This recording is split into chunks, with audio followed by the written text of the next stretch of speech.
Assalamualaikum warahmatullahi wabarakatuh. Waalaikumsalam warahmatullahi wabarakatuh. Alhamdulillah wassalatu wassalamu ala Rasulillah Muhammadu. Yang saya hormati seluruh jamaah yang insyaallah sama-sama dimuliakan oleh Allah Subhanahu wa taala. Kali ini kita akan menerangkan tentang najasah. Najasah atau najis itu ada dua. Satu namanya ainiyah, najis yang ada bendanya. Bendanya yang terlihat gitu tadi ya. Ya terlihat. Itu namanya ada bendanya. Yang terlihat. Najis.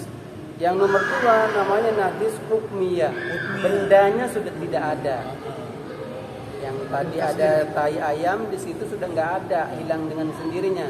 Itu namanya nama najisnya hukmiyah. Hukmiyah. Hukumnya saja yang ada. Berarti tinggal tersisa warna. Nanti ada sisanya warna. Nanti penjelasan di belakang.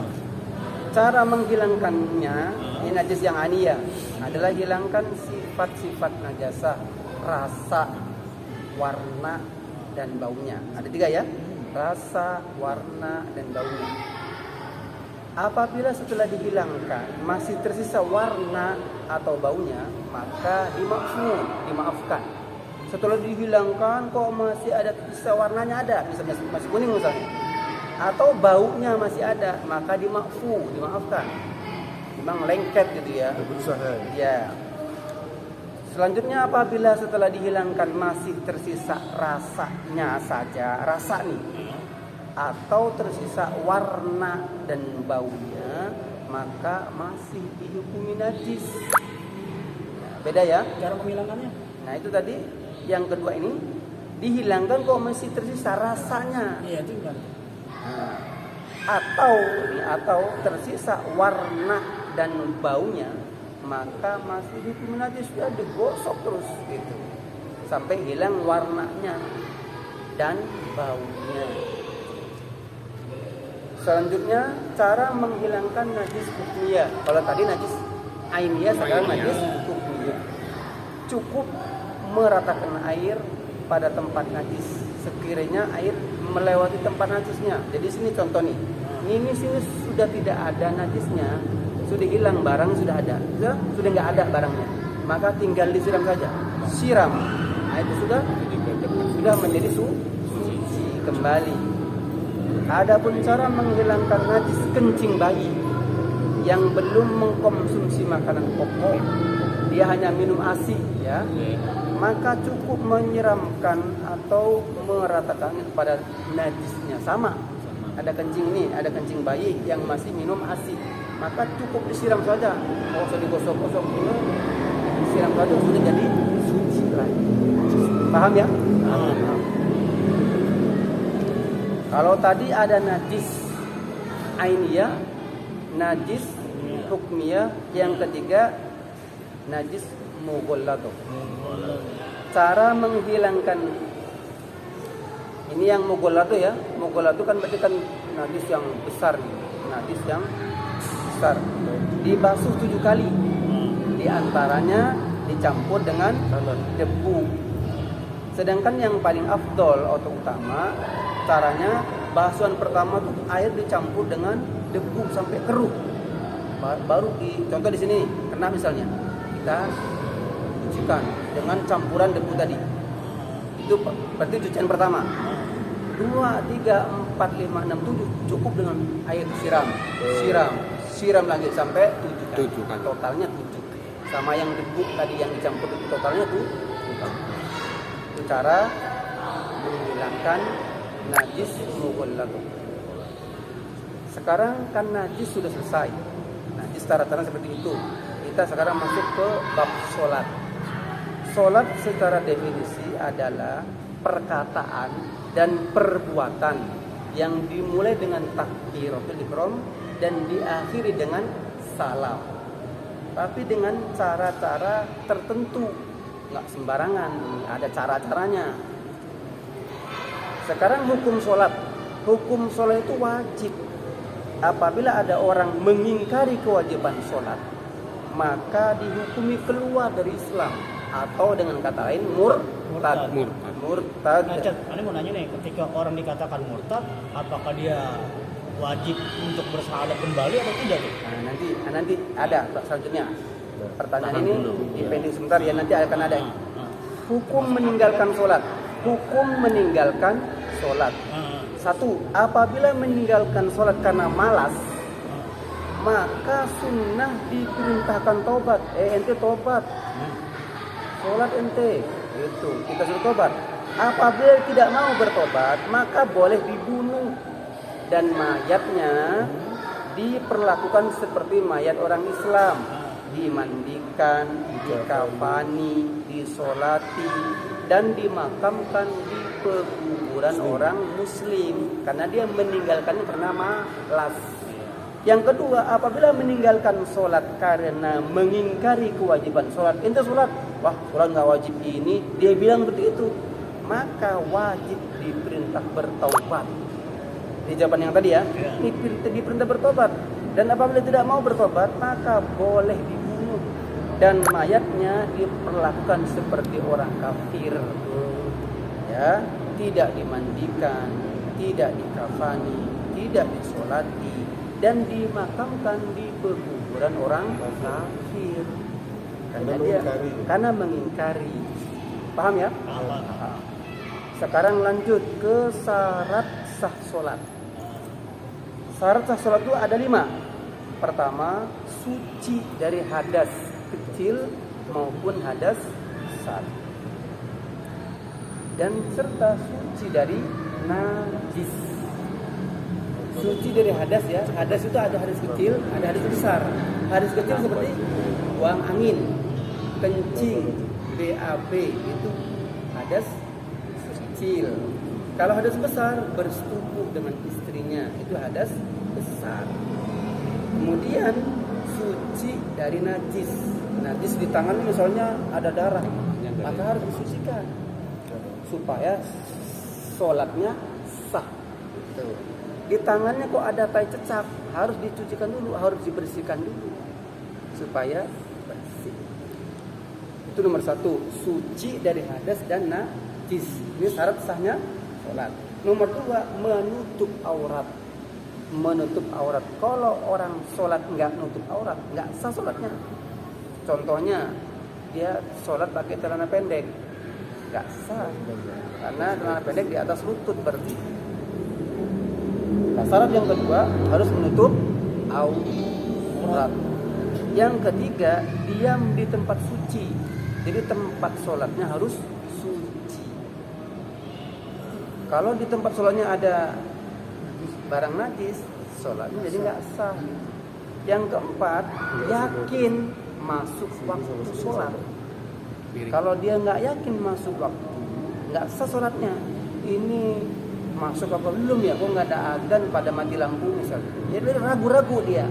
Maka berarti dia tidak yakin. Maka syarat sahnya sholat yang keempat, yakin sudah masuk waktu. Yang kelima menghadap kiblat.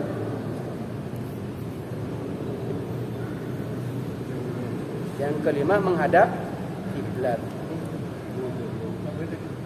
Saya ulang lagi, syarat sah salat ada 5. 1, suci dari hadas dan najis. 2, menutup aurat.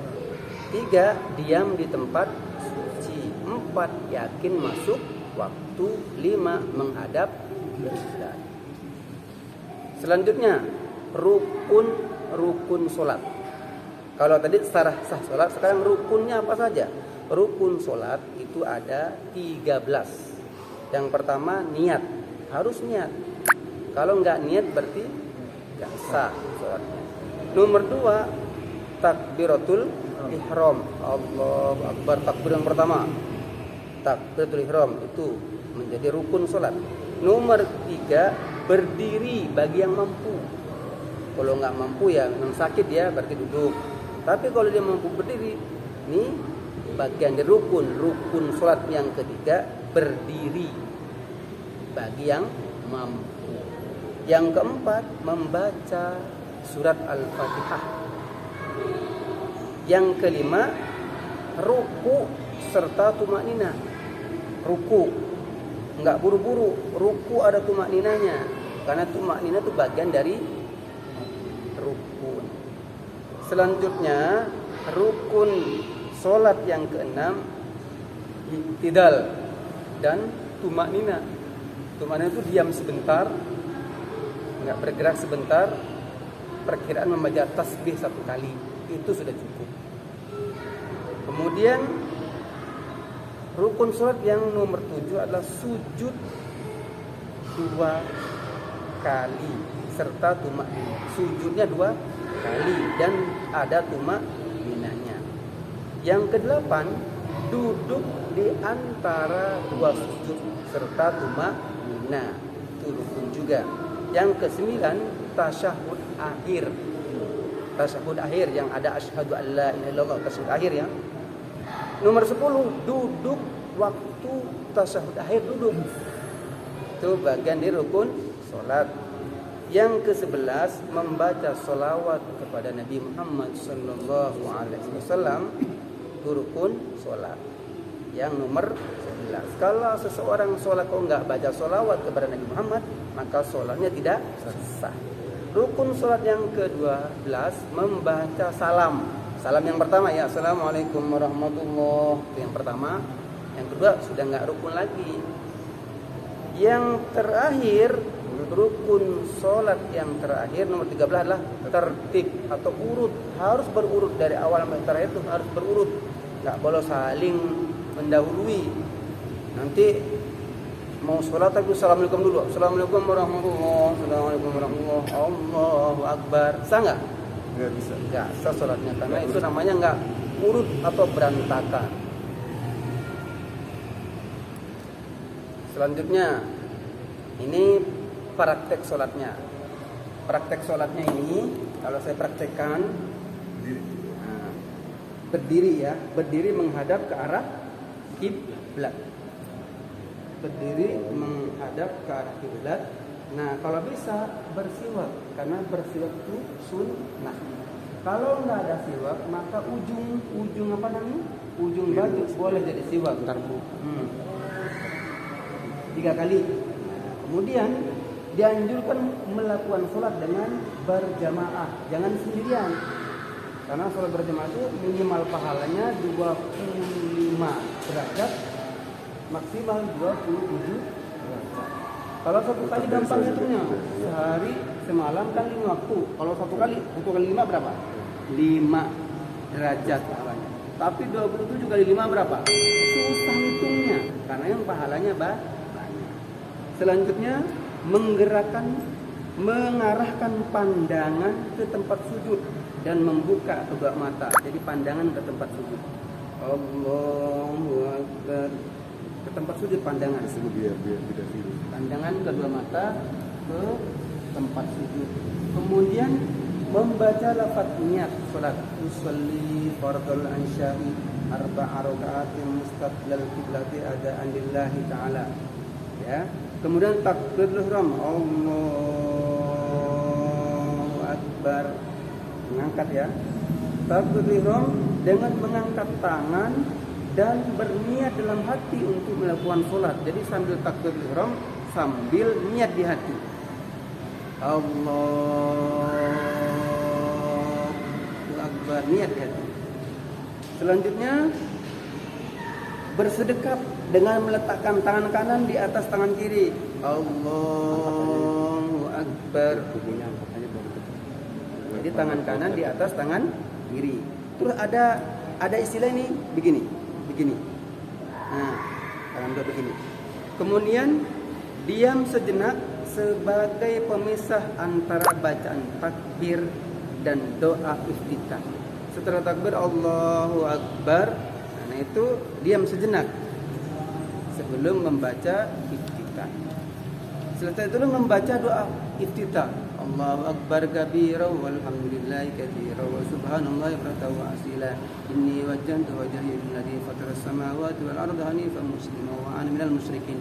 Inna salati wa nusuki wa mahyaya wa mamati lillahi rabbil alamin la syarika lahu wa bidzalika umirtu wa ana minal muslimin. Kemudian setelah baca doa iftitah diam sejenak. Pemisah antara bacaan iftitah dengan ta'awud. Setelah baca doa iftitah, a'udzubillahi minasyaitonirrajim. Baru membaca diam sejenak sebagai pemisah antara bacaan ta'awud dan al-Fatihah. A'udzubillahi minasyaitonirrajim. Bismillahirrahmanirrahim. Alhamdulillahirabbil alamin. Arrahmanirrahim. Maliki yaumiddin. Iyyaka na'budu wa iyyaka nasta'in. Ihdinas siratal mustaqim.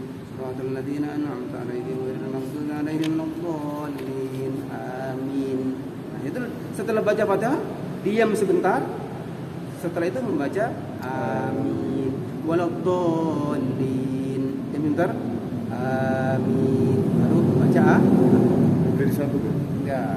Kemudian membaca amin dengan suara keras di 2 rakaat awal sholat yang dilaksanakan malam hari bagi makmum, imam atau orang yang sholat sendirian. Itu orang malam hari itu dikeraskan suaranya.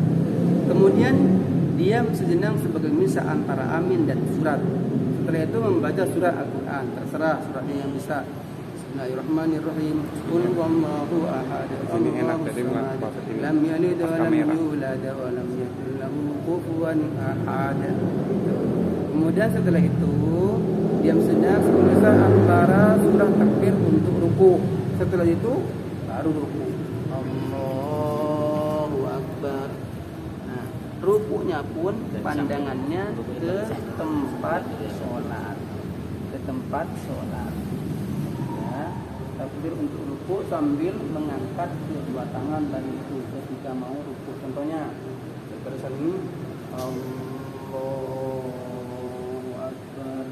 Kemudian sertain cuma nina diam. Ntar dengan baca tasbih Subhana rabbiyal azim wa bihamdi. Subhana rabbiyal azim wa bihamdi. Subhana rabbiyal azim wa bihamdi. Kemudian membaca tasbih.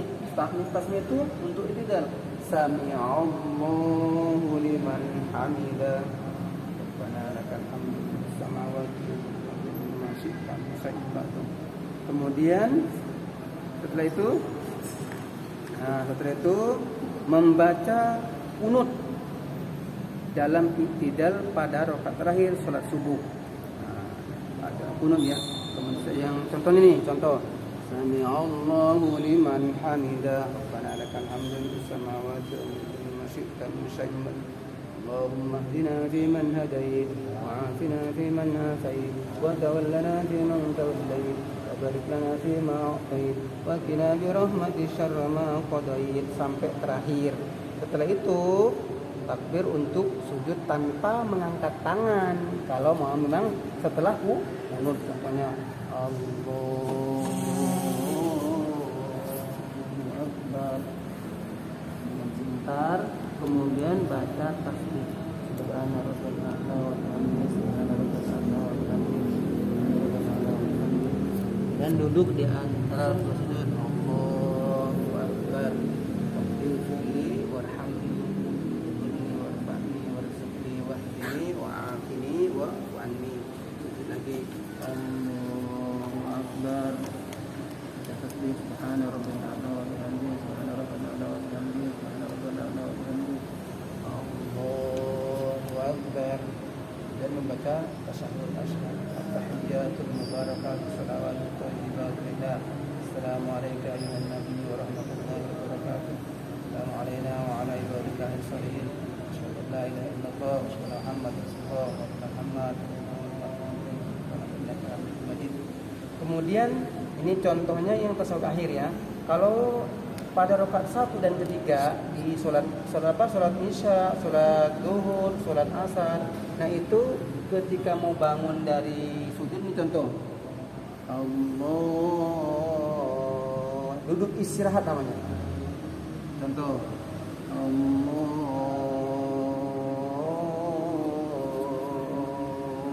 Akbar. Jadi lamnya dipanjangkan hingga tubuh tegak berdiri.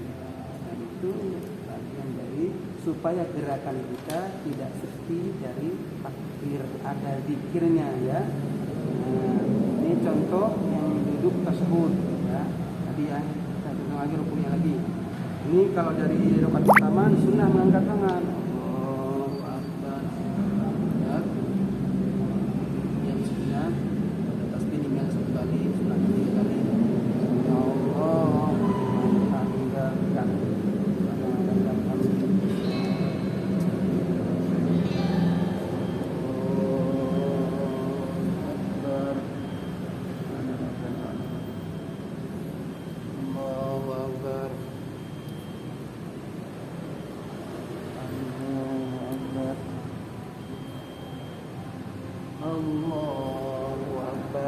Nah ini duduk terakhir namanya duduk tawarruk.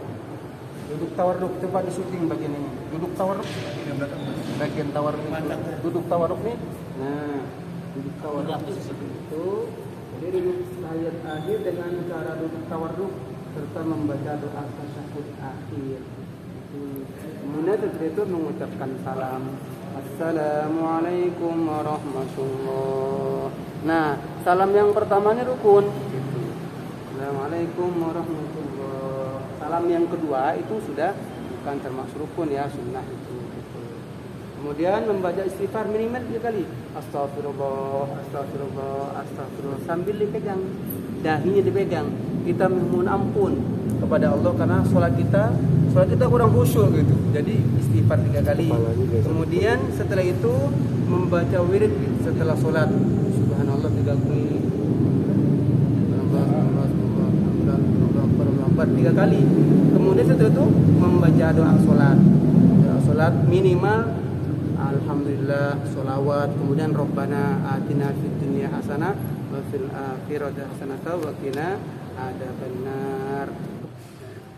Hal-hal yang harus dijauhi ketika sholat. 1, ini dari sisi tempat ya. Sholat di kamar mandi ini harus dihindari, nggak boleh. 2, sholat di tempat ganti baju. 3, sholat di kuburan. 4, sholat di tempat sampah. 5, sholat di jalan. 6, sholat di gereja. 7, sholat di tempat orang melakukan maksiat. 8, sholat di pasar. 9, sholat di depan orang yang menghadapnya. 10, selalu sholat di tempat sama. Usahakan sholat itu pindah-pindah, akan jadi saksi nanti di akhirat di hadapan Allah Subhanahu wa taala. Selanjutnya B, dari segi keadaan. 1, sholat dalam keadaan menahan BAB. Sholat menahan kencing atau mohon maaf menahan kentut. Jangan. 2, sholat dalam keadaan ingin mencicipi makanan di hadapannya. Giler. Depan ada makanan. Ada bebek. Dan bebek, sholat jadi nggak khusyuk. 3, nah ya kan, sholat nomor 2 dulu ya. Sholat dalam keadaan ingin mencicipi makanan di hadapannya ketika waktu sholat masih panjang. 3, sholat dengan menggunakan pakaian yang ketat. Kelihatan bagian-bagian bodinya. 4, sholat dalam keadaan mengantuk. Sholat nggak khusyuk, apalagi sholat subuh, merem lagi, roboh deh. Separuh-separuh. 5, sholat dalam keadaan kepala dan pundak terbuka. Kepalanya nggak pakai songkok, itu nggak sunnah. Nggak pakai peci, nggak pakai peci itu nggak sunnah. Nggak sunnah. Sunnah. Masih boleh berarti? Masih boleh, tapi nggak sunnah. Ini harus dihindari nih. Nggak sopan menghadap kepada Allah Subhanahu wa taala. Selanjutnya yang ke-7, sholat dengan pakaian bergambar atau sesuatu yang dapat mengganggu khusyuk. Bisa tulisan di pakaiannya ada tulisannya pas, ada tulisannya bakso, di bagian punggungnya ya bebek. Pilih kalau bebek. Pilih nomornya. Selanjutnya, sholat dalam keadaan lengan baju atau celana terlipat. Bajunya terlipat atau celananya terlipat, nggak bagus. Kenapa? Efeknya orang so gagah banget sih, lipat-lipat kayak orang mau berantem aja. Kemudian sholat dalam keadaan, nah, ini tadi sudah ya. Sholat memakai baju atau sarung yang sampai melebihi mata kaki. Nah, makruh itu. Yang bagus di atas mata kaki, itu sunnah. Kalau sudah melewati mata kaki, hukumnya makruh. Sombong. Selanjutnya sholat dalam keadaan marah. Wah, sholat dalam keadaan marah itu ntar nggak khusyuk. Hasilnya ngedumel, sholat ngedumel. C. Dari sisi pekerjaan. Ya ini ya, sisi pekerjaan.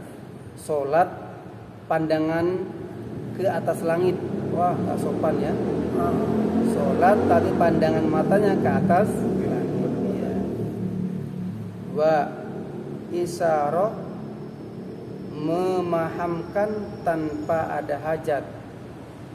Ada isyarah, paham, tapi nggak ada hajat, nggak ada tujuan apa-apa. Contohnya,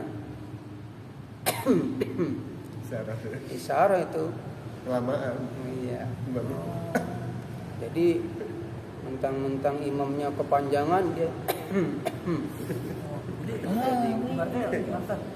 Berarti ngasih kode gitu ya. ngasih kode.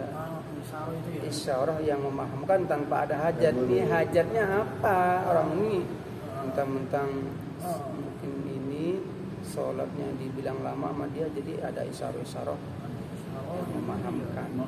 Panjangan ya.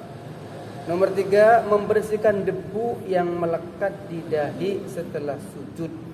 Nah, kan ada setelah sujud di dahi ada debu-debunya, di semuanya dibersihin sama dia. Jangan, itu nanti jadi saksi di akhirat. Yang keempat, sholat sambil bersandar. Kan ada nyari tembok terus sambil nyandar, ya kan? Atau di belakang gitu, sholat sambil nyandar. Kayak kursi itu tadi, ada kursi. Ya. Sadar ya. Makanya sholat yang bagus nggak bersandar, itu berarti kan menunjukkan kehusyuan, kesopanan di hadapan Allah Subhanahu wa taala. Selanjutnya, merapatkan kaki. Sholat kok kakinya dirapatkan. Dari Iya, rapat kakinya. Lama-lama jatuh dia kalau rapat. Harusnya sejajar antara bahu dan kaki ini sejajar, sama lebarnya. Selanjutnya, menggerakkan badan ke kanan dan ke kiri. Sholat ke kanan, ke kiri, ke kanan, ke kiri, kayak mau apa gitu. Kan ada yang begitu. Goyang, sholatnya goyang. oleng.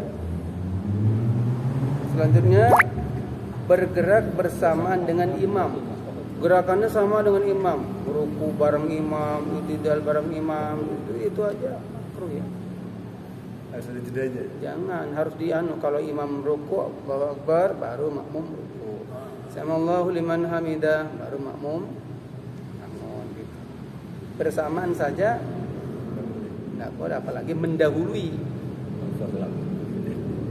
Selanjutnya, menguap tanpa ditutup dengan tangan kiri. Nah, harusnya kan ditutup kalau menguap. Tangan kiri yang nutup bagian langit-langitnya. Selanjutnya, membunyikan jari-jari. Jari-jari bunyiin sholat. Sholat apa itu? Jadi sholat yang sampai jari-jari dibunyiin. Gitu. Itu namanya sholatnya Peregangan. iya, bercanda, kayak peregangan olahraga aja itu. Ada yang kadang setelah apa tuh bangun dari sujud pakai begini, pertok gitu. Iya. Kerak. Kalau nggak sengaja gimana Pak? Kalau tidak sengaja kan Kadang kalau saya bunyi kretek gitu. iya, kan beda sengaja dengan nggak sengaja. Ini kretek. Oleng-oleng. Iya. Soalnya kan jadi bunyi jadinya kalau memang di posisinya krek gitu. Padahal itu kan kalau sudah bunyi seperti itu ciri-ciri sholatnya udah ada ada bercandanya, jadi kurang khusyuk. Menoleh tanpa ada hajat selain saat salam. Nah, noleh dia ke kanan, ke kiri, noleh. Walaupun itu tidak membatalkan, tapi makruh ya. Sholat tolak oleh ada orang dilirik orang kiri. Kemudian meludah ke arah depan atau ke kanan. Depan atau ke kanan enggak boleh. Meludah. Enggak boleh meludah ke arah depan atau ke selanjutnya, dari segi meninggalkan beberapa praktek yang sudah disebutkan. Ini satu, meninggalkan membaca doa iftitah. Dua, meninggalkan membaca surat. Wallahu a'lam bishawab. Semoga ilmu yang kita dapat bersama menjadi ilmu yang bermanfaat dan bermanfaat, dan semoga kita mendapatkan ridho dari masyayikh pondok pesantren Sidotiri. Amin. Amin. Al-Fatihah. A'udzu billahi minasyaitonir rajim. Bismillahirrahmanirrahim. Alhamdulillahirabbil alamin arrahmanirrahim. Iyyaka na'budu wa iyyaka nasta'in. Shiratal ladzina an'amta 'alaihim ghairil maghdubi 'alaihim. Assalamualaikum warahmatullahi wabarakatuh. Waalaikumsalam warahmatullahi wabarakatuh.